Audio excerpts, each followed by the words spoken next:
더욱 내 마음을 지키라 이런 제목인데 요즘 우리 창신동에 유행하는 옷이 하나 있습니다. 혹시 아십니까?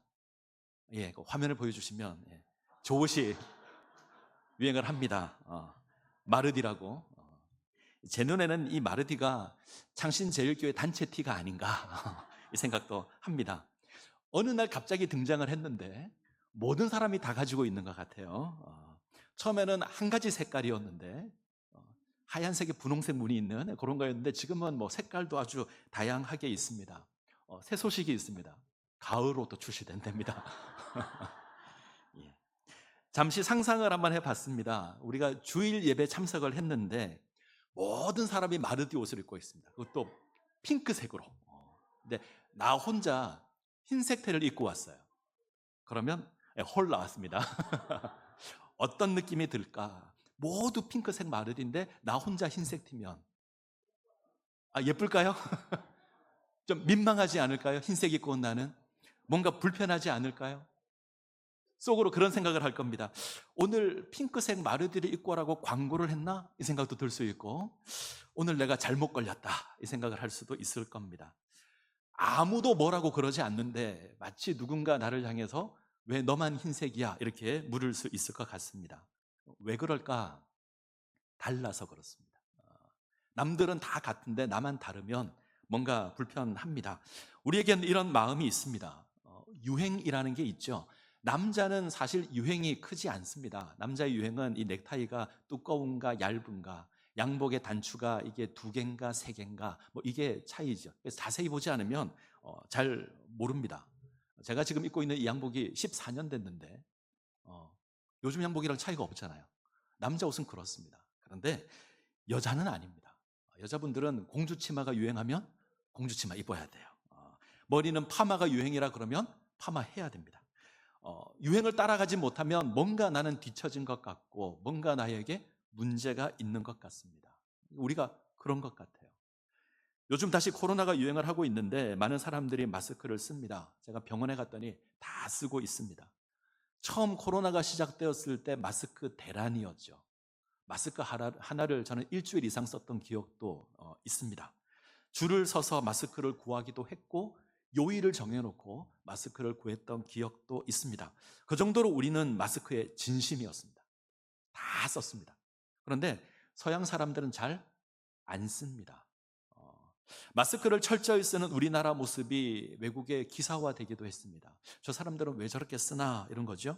자, 왜 이런 차이가 날까? 우리는 그런 마음이 있습니다. 나로 말미암아 누구에게 피해 주는 게 싫습니다. 우리는 적어도 다른 사람에게 피해를 주지 말아야 한다 이런 생각이 있습니다. 공동체를 먼저 생각하는 거죠. 근데 외국 사람들은요 그게 별로 없습니다. 개인의 자유가 중요합니다. 마스크를 쓴다 안 쓴다는 내 개인의 자유지 네가 나를 통제하거나 시킬 수 없다. 이게 외국인들이에요. 그래서 외국인들은 잘 안 씁니다. 우리나라 사람들은 이 집단 의식이라는 게 강합니다. 공동체 의식이 강하죠. 때문에 남들이 하는 것 해야 되고 남들이 하지 않는 것 안 해야 됩니다. 우리는 다르지 않고 같아야 합니다. 우리가 쓰는 말에도 우리라는 말이 있습니다. 우리 집, 우리 회사, 우리 학교, 우리 교회. 우리는 모든 말에 우리를 붙입니다. 저희 집 사모가 유치원에서 친구와 놀다가 우리 아빠는 목사님이야 이렇게 이야기를 하면 제가 다른 아이의 목사는 아니잖아요. 다른 아이의 아빠는 아니잖아요. 저희 사모의 아빠인데 우리라는 단어를 씁니다. 이렇게 써도 아무도 이상하다고 얘기 안 합니다. 우리는 자연스럽게 그렇게 압니다. 이런 공동체성이 우리 가운데 있습니다. 전 좋은 거라고 생각합니다. 그런데 안 좋은 경우도 있죠. 대다수의 모습과 다르면 우리는 틀렸다고 합니다. 모두 핑크색 마르디를 입고 있는데 혼자 흰색 티를 입고 오면 너 틀렸다. 우리는 이렇게 이야기를 할 겁니다. 감자를 설탕에 찍어 먹을 수 있는데 우리는 다 소금에 찍어 먹으면 너는 왜 설탕이야? 아마 우리는 이렇게 따질 겁니다. 때문에 자신의 소신을 잘 이야기하지 않죠.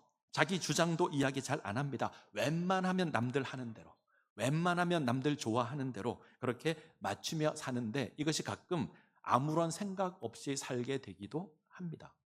때로는 옳고 그름을 따져야 되죠. 그런데 따지지 않고 다른 사람들이 선택하는 걸 갑니다. 이것이 잘못된 것이라는 걸 압니다. 그런데 모든 사람이 이것을 하지 않으면, 아니, 이것이 잘못된 것인 줄 알고 모든 사람이 그것을 하면 나도 그것을 합니다. 이런 건 약점이 아닌가 생각합니다. 다른 것은 인정해야 합니다. 그렇죠? 감자에 설탕을 찍어 먹을 수 있고, 감자를 소금에 찍어 먹을 수도 있습니다. 괜찮습니다. 그건 용납할 수 있습니다. 그건 괜찮은데 감자를 고구마라 그러면 안 됩니다. 이건 잘못된 거죠. 틀린 건 틀린 겁니다. 이게 선과 악의 문제라면 우리는 단호하게 옳은 건 옳다, 아닌 건 아니다 이야기해야 합니다. 제가 창신제일교회 부임한 이후에 가까이 지내는 이제 후배 목사 하나가 저를 찾아왔습니다. 그동안은 멀리 있어서 잘 못 봤는데 이제 가까이 왔으니 이제 인사하겠다고 찾아왔습니다. 찾아와서 무엇을 하나 꺼내놓습니다. 목사님, 좋은 거 있습니다 하고 하나 꺼내놨어요. 이게 컴퓨터 외장 하드를 하나 꺼내줬는데 이 속에 이제 컴퓨터 파일을 저장하는 게 외장 하드거든요. 이 속에 모든 주석과 기독교 서적의 파일이 들어있습니다. 돈을 주고 사면 아마 몇 천만 원 될 겁니다. 이걸 가지고 왔어요. 목사님 쓰시라고. 이건 불법으로 카피해서 가지고 있는 거예요. 왜 이걸 가지고 있는가 물었습니다. 그러니까 다른 사람 다 가지고 있대요. 다른 사람 다 가지고 있고 다 카피해서 다 들고 있습니다. 힘들이지 않게 수백 권, 수천 권의 자료를 가지고 있는 겁니다. 저는 없을 것 같아서 가져왔대요. 어떻게 해야 될까요? 가지고 온 정성이 가력해서 받아야 될까요? 아니면 거절해야 될까요? 전 어떻게 했을까요? 받았을까요? 거절했을까요? 그냥 거절한 게 아니라 아주 혼을 냈습니다. 아주 면박을 줬습니다. 대가를 지불하지 않고 네가 취하는 건 도둑질이다. 그건 네가 가질 수 없다. 당장 지워라. 아주 좀 무한할 정도로 면박을 줬습니다. 지금 생각하면 굳이 그렇게까지 하지 않아도 됐을 것 같은데 그때는 제가 이게 혈기가 왕성했나 봐요. 좀 아주 단호하게 혼을 냈던 기억이 있습니다. 다른 사람들이 다 하는 대로 살아가면 편하게 살 수 있습니다. 남들이 하는 대로 그대로 하면 손해보지 않고 이득을 볼 수도 있고요.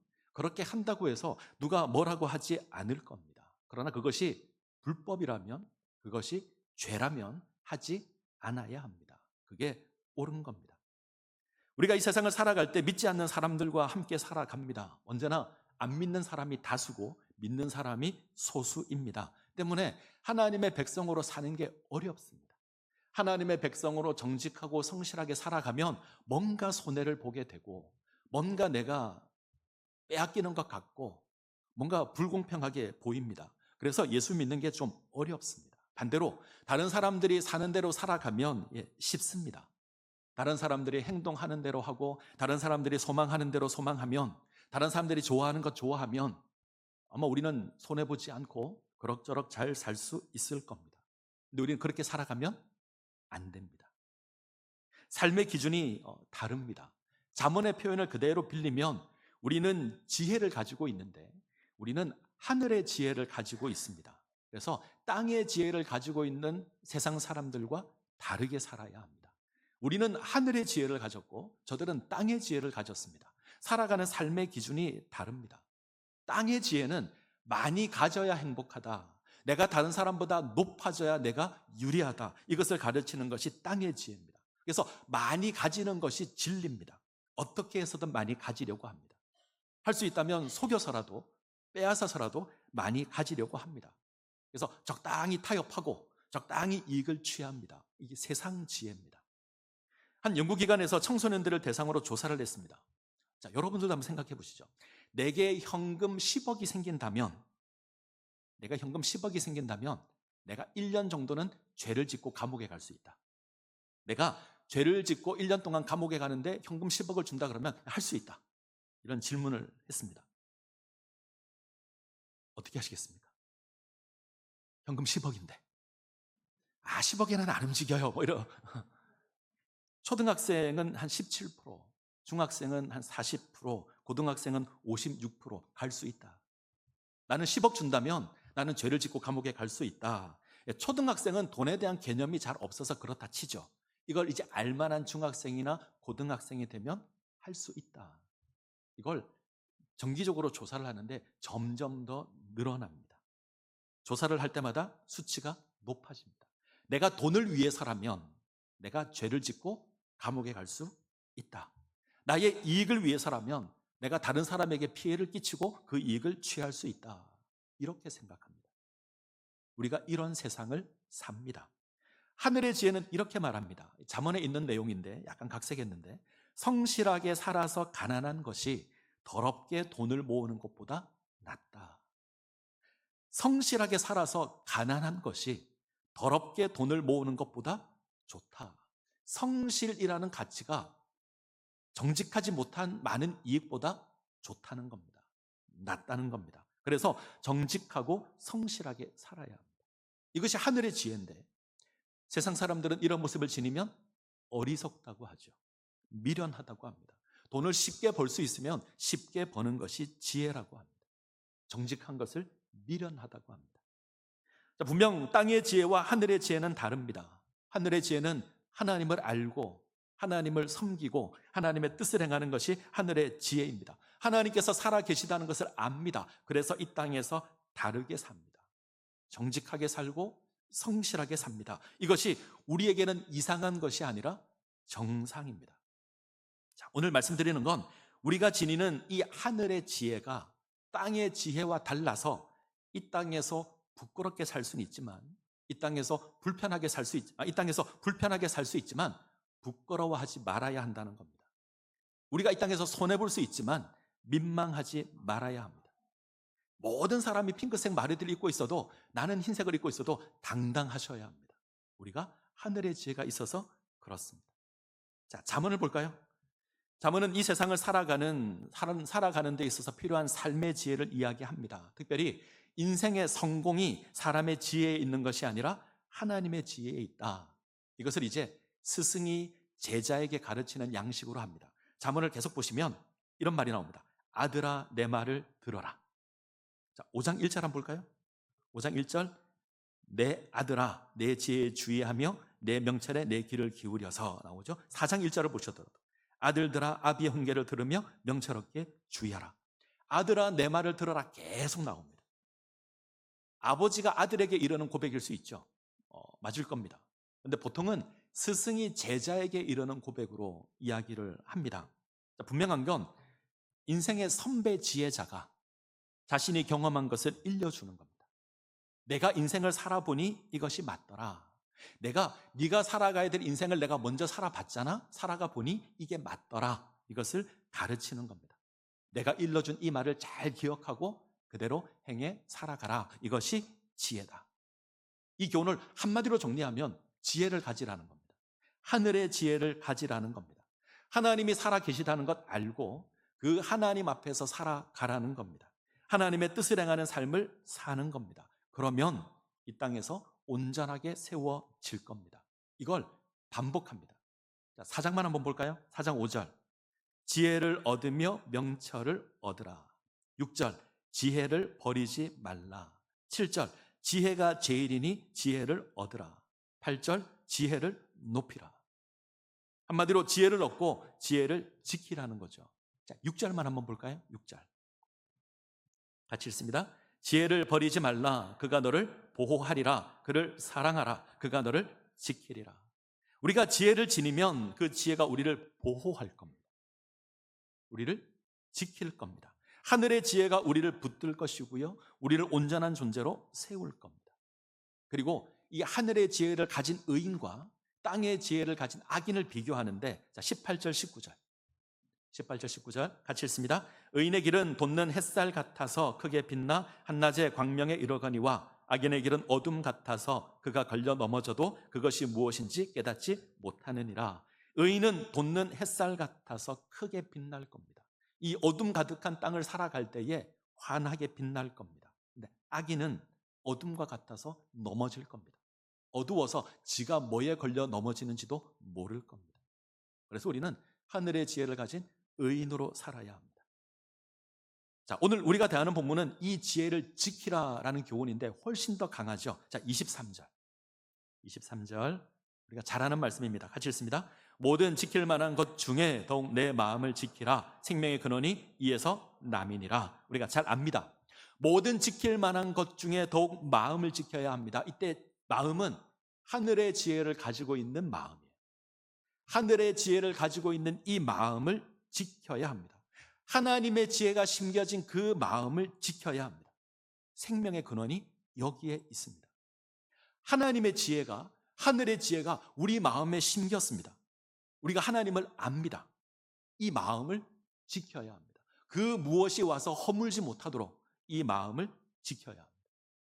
자, 한번 생각을 해보죠. 자, 저를 보십시오. 마음이 어디 있습니까? 마음이 어디 있죠? 여기 있습니까? 여기 있나요? 어디 있죠? 시인에게 물으면 심장이 있는 가슴, 여기를 얘기할 거예요. 의사에게 물으면 여기를 얘기해, 뇌가 있는 여기를 마음이라고 이야기할 겁니다. 자, 질문을 조금 바꾸겠습니다. 마음이 뭐죠?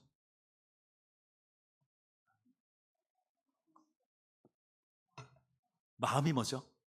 혹시 생각해 보셨습니까? 마음. 뭔가 한마디로 정리하기 좀 어렵죠?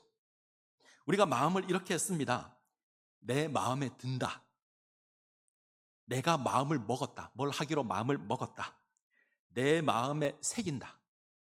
그 일은 내 마음에 걸린다. 마음에 찔리다. 마음이 기쁘다. 마음이 아프다.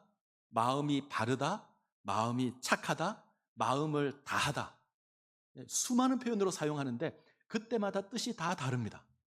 이 마음을 한마디로 정리하는 게 좀 어렵습니다. 때로는 감정 같고, 때로는 의지 같기도 하고, 때로는 성격 같기도 합니다. 어떨 때는 양심 같고. 정리가 쉽지 않은데 성경은 이렇게 얘기합니다. 마음은 사람의 본체이고 중심이다. 사람의 가장 중심이 마음이다. 우리 몸을 성전이라 그러면 마음은 지성소가 될 겁니다. 가장 중요한 것이 마음입니다. 우리 존재의 중심이 마음이다. 이렇게 생각하시면 좋을 것 같습니다. 이 중심에 하늘의 지혜가 있습니다.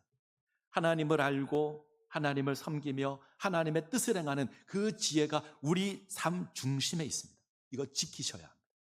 다른 게 와서 그 중심을 차지하지 않도록 지키셔야 합니다. 모든 지킬 만한 것 중에 더욱 내 마음을 지키라. 이 번역이 여러 가지로 될 수 있는데 첫 번째는 여러 지킬 것 가운데 최우선으로 마음을 지키라. 여러 개가 있는데 그중에서 가장 먼저 마음을 지키라. 이 말은 마음이 가장 중요하다는 거예요. 사람은 이 땅의 재물을 귀하게 여길 수 있습니다. 명예를 중요하게 생각할 수 있습니다. 그러나 그것보다 더 중요한 것이 있는데 마음이다. 이 마음을 지키라. 자, 4장 7절을 볼까요? 4장 7절. 지혜가 제일이니 지혜를 얻으라. 네가 얻은 모든 것을 가지고 명철을 얻을지니라. 하늘의 지혜가 담겨있는, 지혜가 최고라는 거죠. 그러면 지혜가 담겨있는 마음이 가장 중요할 겁니다. 그래서 이 마음을 지키라. 이게 첫 번째 의미고요. 자, 두 번째. 모든 것으로부터 지혜가 담긴 마음을 지키라. 세상의 모든 것으로부터 마음을 지키라.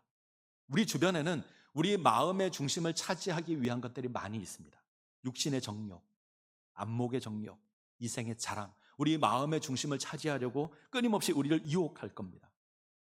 세상에 즐거움이 있고 눈에 보기에 좋은 것이 있고 이 땅에서 자랑할 것들이 우리를 유혹할 겁니다. 이것들이 우리 마음 중심을 차지하려고 할 겁니다. 우리 이 모든 것들을 제외하고 하나님을 아는 그 지혜를 우리 마음 중심에 새겨야 합니다. 이것이 두 번째 의미. 자, 세 번째 의미가 있습니다. 모든 것을 동원해서 마음을 지키라. 우리가 가지고 있는 모든 것으로 다른 것을 다 희생하더라도 이 지혜의 마음을 지키라, 이런 겁니다. 밭에 감추인 보화 비유나 값진 진주 비유가 여기에 해당할 겁니다. 다른 것을 다 희생해서라도 구할 가치가 있는 게 우리 마음입니다. 세 가지 해석이 다 가능할 것 같습니다. 우리는 지혜가 담긴 마음을 가장 중요한 것으로 여기고 지켜야 하고요. 우리 마음의 중심을 차지하려는 다른 것으로부터 이 지혜의 마음을 지켜야 합니다. 우리는 있는 모든 것을 다 동원해서 다 희생해서라도 지혜의 마음을 지켜야 합니다. 마음을 다하고 뜻을 다하고 힘을 다하여서 우리는 지혜를 사랑해야 합니다. 자, 또 하나 묻겠습니다. 성경에 가장 지혜 있는 인물이 누구죠? 가장 지혜 있는 사람? 솔로몬. 아마 믿지 않는 사람에게 물어도 솔로몬 이렇게 답을 할 겁니다. 솔로몬이 왕이 되어서 기드온 산당에서 1000번제를 드립니다. 그리고 하나님이 꿈에 착 나타나셔서 네가 원하는 게 뭐냐 물어요. 그때 솔로몬이 구하는 것이 지혜입니다. 근데 성경을 보시면 이게 지혜라고 되어 있지 않고요, 듣는 마음을 구합니다. 듣는 마음. 나는 어리고 나라는 크고 백성은 많으니 선악을 분별할 수 있도록 듣는 마음을 주십시오. 하나님의 가르침을 듣는 마음을 주십시오. 이것이 지혜입니다. 하나님을 알고 하나님을 섬기는 그것이 지혜입니다. 자, 이 지혜가 있었을 때 솔로몬은 어떤 왕보다 위대합니다. 그가 재판을 하잖아요. 그 누구도 해결할 수 없는 재판인데 솔로몬은 그 문제를 해결합니다. 하나님의 성전을 짓습니다. 화려한 궁전을 짓습니다. 이스라엘을 부강하게 합니다. 주변 그 어떤 나라보다 솔로몬의 이스라엘이 강했습니다. 애굽이라는 나라는 한 번도 공주를 다른 나라로 시집 보낸 적이 없습니다. 강했거든요. 근데 유일하게 공주를 시집 보낸 적이 있는데 솔로몬 때입니다. 솔로몬의 아내가 애굽의 공주입니다. 그 정도로 솔로몬이 강했습니다. 솔로몬이 지혜가 있었을 때는 이 모든 것들이 가능했습니다. 그런데 솔로몬의 말년은 그렇지 않죠. 자, 성경을 보겠습니다. 열왕기상 11장 4절 같이 읽습니다. 솔로몬의 나이가 많을 때에 그의 여인들이 그의 마음을 돌려 다른 신들을 따르게 하였으므로 왕의 마음이 그의 아버지 다윗의 마음과 같지 아니하여 그의 하나님 여호와 앞에 온전하지 못하였으니, 솔로몬의 마음이 변합니다.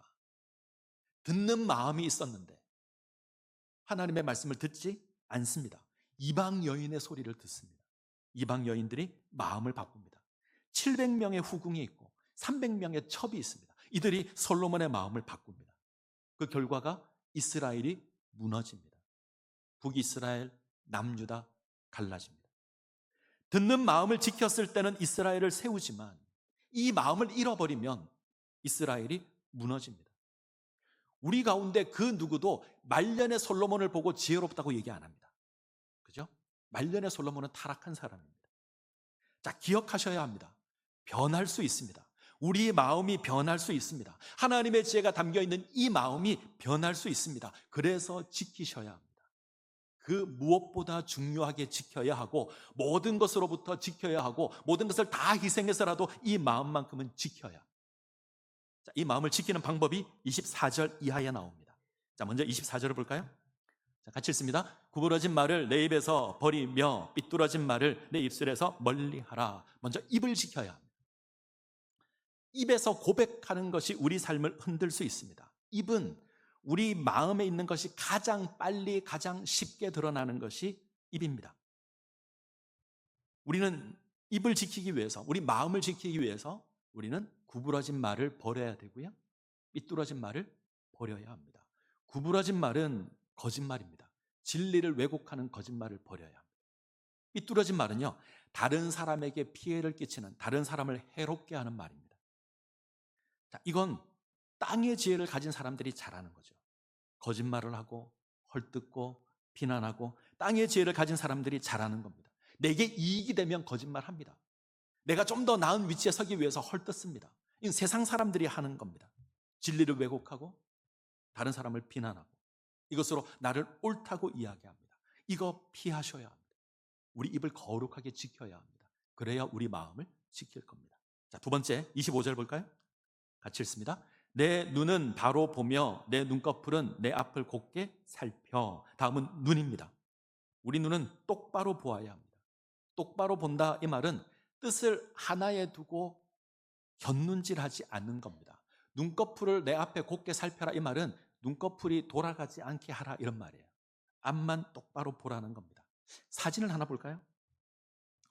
경주만데 눈을 잘 보십시오. 눈 옆에 뭐가 있죠? 눈 옆에 가림막이 있습니다. 이렇게 뭘 가려놨어요. 왜 가렸을까요? 앞만 보라고, 옆을 보지 말라고. 이걸 차안대라고 합니다.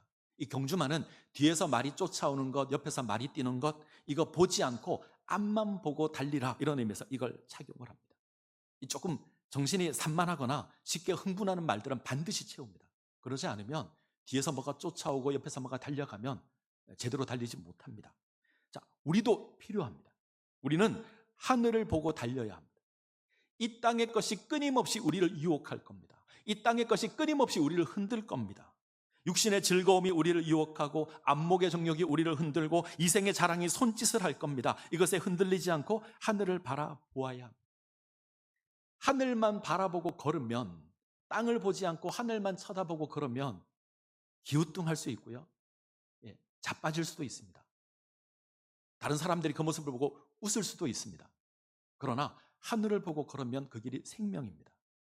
땅만 보고 걸으면 안 자빠집니다. 넘어지는 일도 없을 겁니다. 그러나 그 끝은 멸망입니다.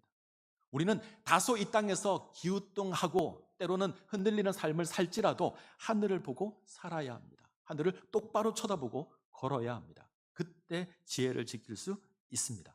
자, 세 번째. 자, 26절, 27절을 볼까요? 같이 읽습니다. 내 발이 행할 길을 평탄하게 하며 내 모든 길을 든든히 하라. 좌로나 우로나 치우치지 말고 내 발을 악에서 떠나게 하라. 다음은 우리 발입니다. 우리가 행동하는 것을 의미하는데 우리 발이 똑바로 걸어야 합니다. 자, 길을 평탄하게 하라. 저는 이 평탄하게 하라란 말이 별로 마음에 안 들어요. 이 말은 뭔가 길을 닦아서 큰 도로를 만들라 이런 식으로 들려서 제가 좀 싫어합니다. 이 평탄하다라는 말의 의미는 신중하게 살피다, 조심하다 이런 뜻입니다. 내가 걷고 있는 이 길이 옳은 길인지 신중하게 살피라는 겁니다. 이게 혹시 잘못된 길이 아닌지 자세히 살피라는 겁니다. 이건 쉬운 길을 가라는 게 아니죠. 이 땅의 지혜가 구하는 길이 쉬운 길입니다. 이 땅의 지혜는 크고 넓은 길로 가라고 합니다. 사람들이 많이 가는 길, 쉬운 길, 평탄한 길 가라고 합니다. 그러나 하늘의 지혜는 아닙니다. 좁고 협착한 길을 가라고 합니다. 그리고 언제나 자세히 살펴서 그것이 옳은 것인지 아닌지 확인하고 걸어야 합니다. 그래야 좌우로 치우치지 않습니다. 자세히 살펴야 합니다. 하나님 믿는 것, 예수님 믿는 것, 크고 넓은 길을 걷겠다는 게 아닙니다. 좁고 협착한 길을 걷겠다는 겁니다. 사람들이 많이 찾지 않는 길입니다. 그러나 그 길이 진리의 길입니다. 우리는 이 길을 걸어야 합니다. 자, 이제 정리해 볼까요? 우리는 이 땅에서 하늘의 백성으로 부름을 입었습니다. 하늘의 지혜가 우리에게 있습니다. 하늘의 지혜가 우리 마음에 심겼습니다. 우리는 이 마음을 지켜야 합니다. 모든 것 중에서 마음을 지켜야 하고 모든 것으로부터 마음을 지켜야 하고요. 모든 것을 다 동원해서 이 마음을 지켜야 합니다. 입을 거룩하게 해야 되고 우리 눈이 똑바로 보아야 하고 우리 발이 자세히 살펴서 좌우로 치우치지 않아야 합니다. 그러면 우리가 하늘의 사람으로 세워지게 될 겁니다. 아멘. 아멘. 오늘 마르다 권사회 헌신 예배를 드립니다. 70세 이상의 권사님들로 구성된 기관 마르다 권사회, 저희 교회에서 가장 연령대가 높은 기관입니다. 저는 우리 권사님들께서 오늘 말씀처럼 마음을 지키는 하나님의 백성으로 세워지시기를 바랍니다. 하나님을 아는 그 지혜가 담긴 그 마음을 지키시고 합당한 삶을 살아가시기를 바랍니다. 우리 입을 거룩하게 하시고 우리 눈은 똑바로 하늘을 바라보고 우리 발은 치우치지 않고 그렇게 살아가셔야 합니다. 저는 우리 권사님들께서 솔로몬과 달랐으면 좋겠습니다. 솔로몬은 나이가 많았을 때 마음이 변했습니다. 이 솔로몬과 달랐으면 좋겠습니다. 하늘을 알고 하나님을 섬기는 지혜로 변함없이 살아가실 것을 부탁을 드립니다. 그리고 한 가지 부탁을 드릴 겁니다. 오늘 우리가 대하는 지혜자처럼 하십시오. 무슨 말이냐면 지혜자는 자기 제자에게 지혜를 가르칩니다. 자, 4장만 보면 이렇습니다. 아들들아 아비의 훈계를 들어라.